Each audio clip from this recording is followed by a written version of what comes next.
Man, you need some new stickers for the back of your truck. Scott Horton here for LibertyStickers.com. Aren't you sick and tired of everyone else being wrong about everything all the time? Well, now you can tell them all what's right with some stickers from LibertyStickers.com. At LibertyStickers.com, they're against everything, so you know they're good on your issue, too. Whether it's the wars, police, state, gun laws, the left and right, or the president, LibertyStickers.com has hundreds of choices so you can find just the right words to express your opposition and contempt for those who would violate your rights. That's LibertyStickers.com. Everyone else's stickers suck.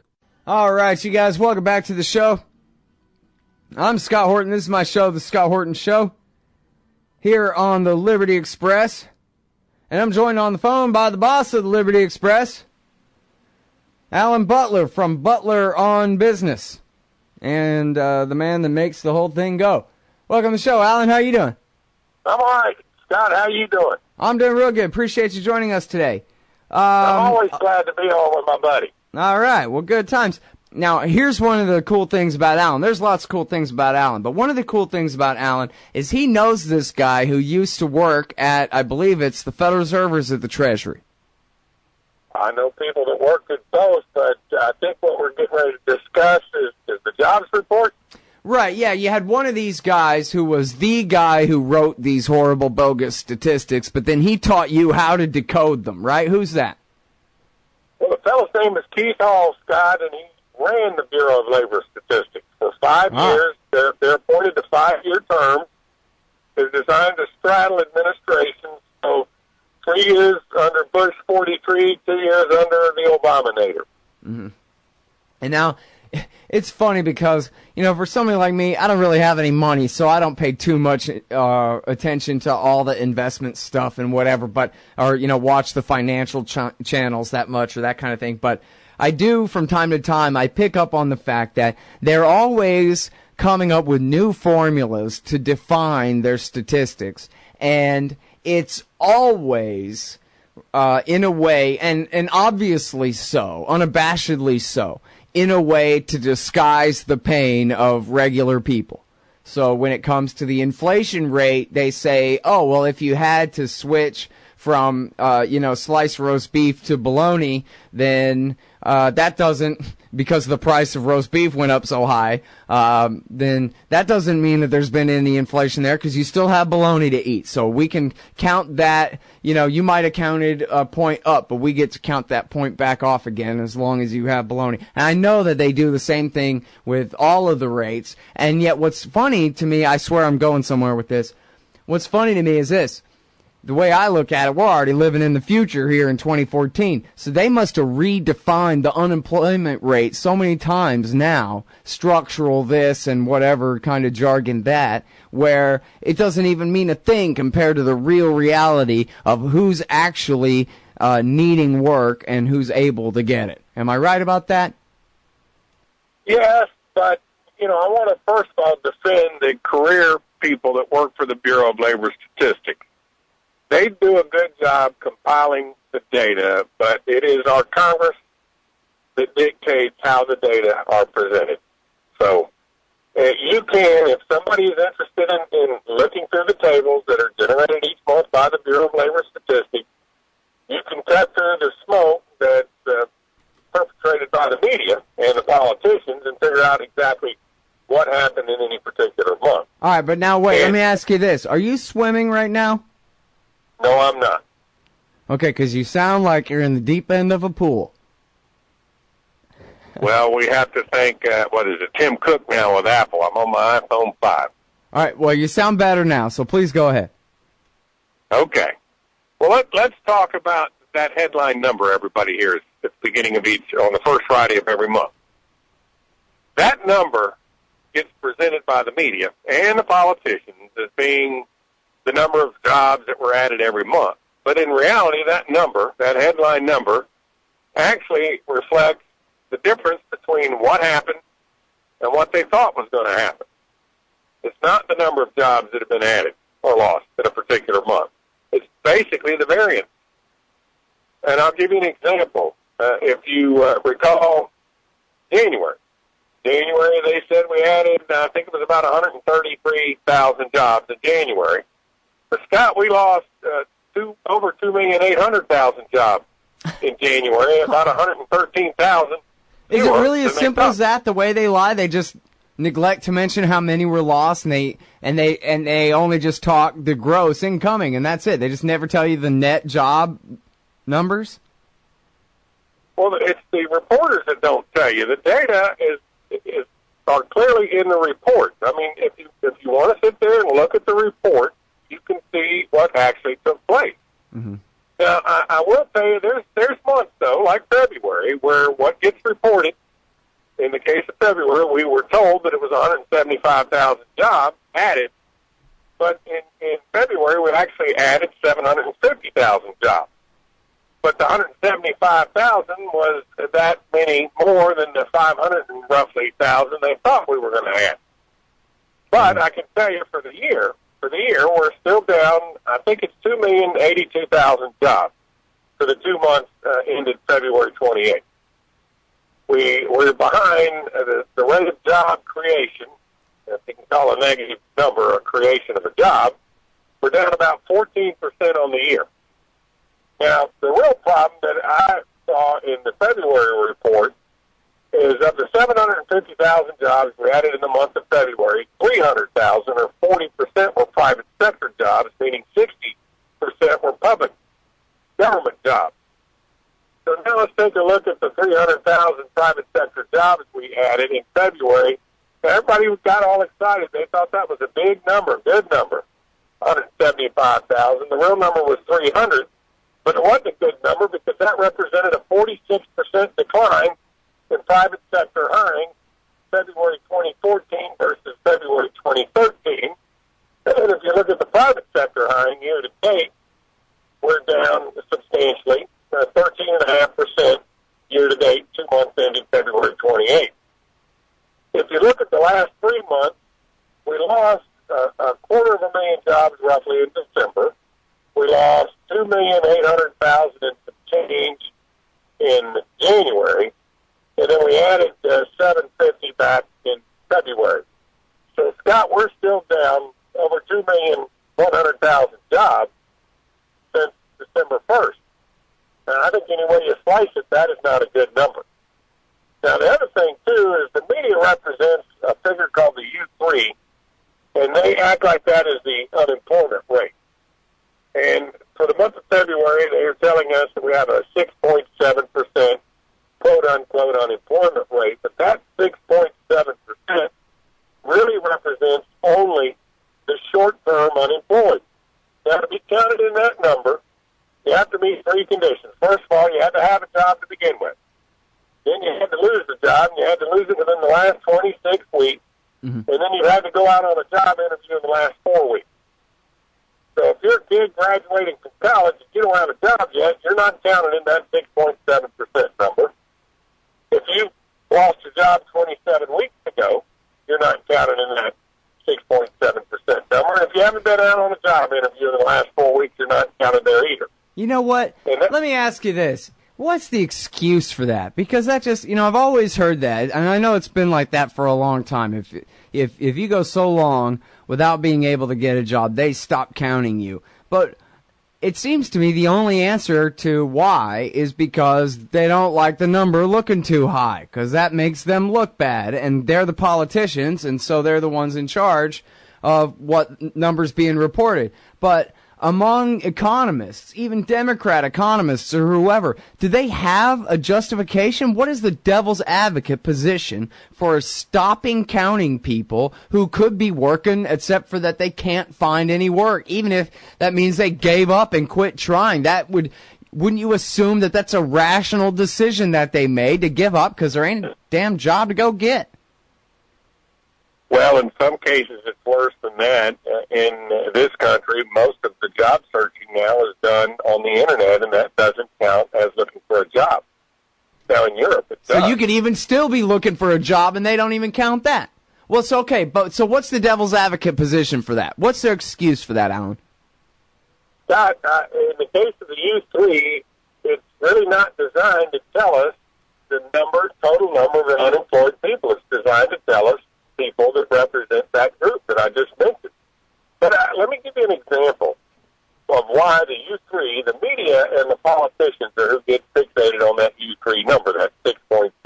Do you remember the 99 weeks, people getting unemployment benefits for 99 weeks?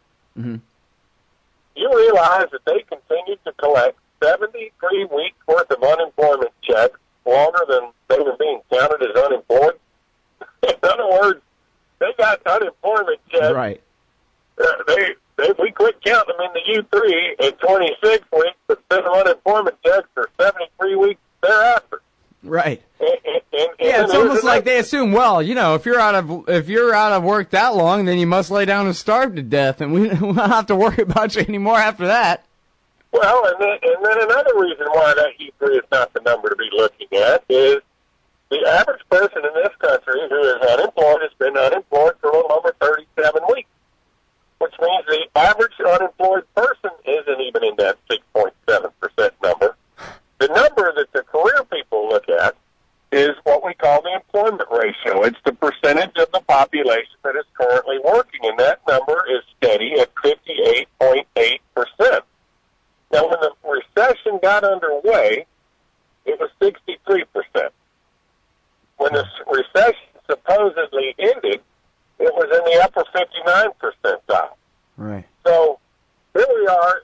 We have a situation where, and again, that's across the entire population. So we have 315 million people in this country times 5%.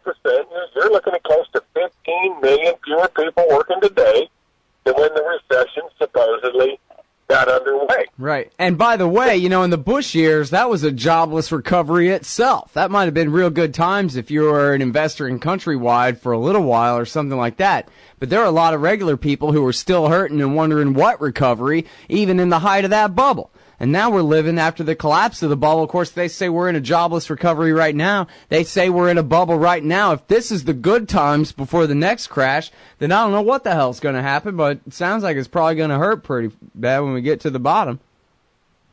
Well, if you stop and think, if it was a jobless recovery, we'll talk about this on the other side of the break. Yeah, we're stuck. All right, there's the bumper music. It's Alan Butler. He's the host of Butler on Business here on the Liberty Express, and we'll be back on the other side of this here thing. Hey, y'all, Scott here. Ever wanted to help support the show and own silver at the same time? Well, a friend of mine, libertarian activist Arlo Pignatti, has invented the alternative currency with the most promise of them all. QR Silver Commodity Discs. The first ever QR code 1-ounce silver pieces. Just scan the back of one with your phone and get the instant spot price. They're perfect for saving or spending at the market. And anyone who donates $100 or more to the Scott Horton Show at scotthorton.org/donate gets one. That's scotthorton.org/donate. And if you'd like to learn and order more, send them a message at commoditydiscs.com or check them out on Facebook at /commoditydiscs. And thanks. All right, you guys, welcome back to the show. I'm Scott Horton. This is my show, The Scott Horton Show. ScottHorton.org is where I keep all my stuff. Interview archives and such like. Okay, I'm talking with Alan Butler, host of Butler on Business, and we're talking about the real unemployment rate. The real comparison of the numbers of those with jobs to those who could be working. In fact, do we ever get right to that? Does anybody ever work out exactly that ratio? You said you don't want to look at the one that the media people always cite. You want to look at what was it? It went from 63 to 58, the number of people who are employed. You know how that compares to how many people are able and willing to work if they had a chance to? The 58.8 is called the employment ratio. That number looks at the total population of the United States. And the reason the career people look at that, 58.8% of the people in this country currently are working, which means 41.2% of the people are not. The 41.2% of the population that doesn't work depends on the 58.8% who do. If you want to look at future economic activity, what powers the economy, who's generating the revenue, it's the 58.8. Well, not even all of them, because a lot of them are government employees, and they're just tax parasites, too. And also all the people that work for all the firms that suck off the taxpayer, like the bankers and the military-industrial complex and and hell, the food companies that service the government and all those kinds of people who really only exist on, political dollars, not market ones. Well, and that's why the February results, where 60% of the jobs that were added were government jobs, 40% were private sector, and that was a plunge of 46% compared to a year earlier. Right.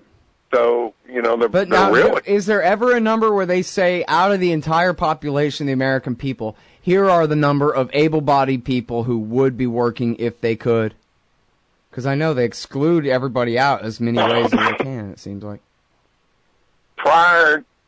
From the inception of the Department of Labor, back in the late 1800s, the original definition of being unemployed was not working but would work if work were available. And you would agree with that is a good definition, right? Yeah, absolutely. I mean, that's my question. What's that total number compared to, you say it's, the number of people working out of the entire population is about 63% at the height of a Bush bubble, for example, and it's about 58% now. Well, what's the total number if we had real full employment in terms of everybody who's really looking for work?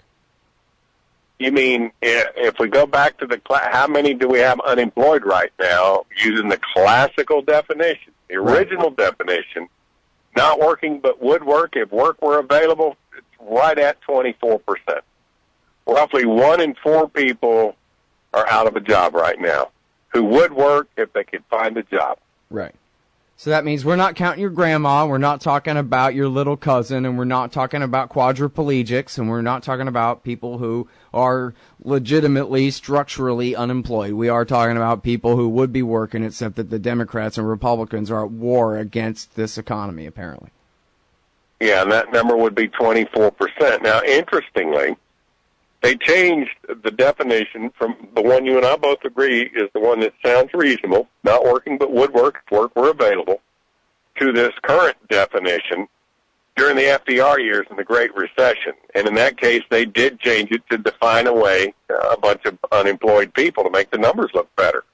During the Clinton years, we have a statistic. We have a U3, which I told you was 26 weeks. The U6 goes out to 365 days. Well, during the Clinton years, they redefined the discouraged workers out of the U6, and so Clinton, with a stroke of a pen, defined away 5 million unemployed people.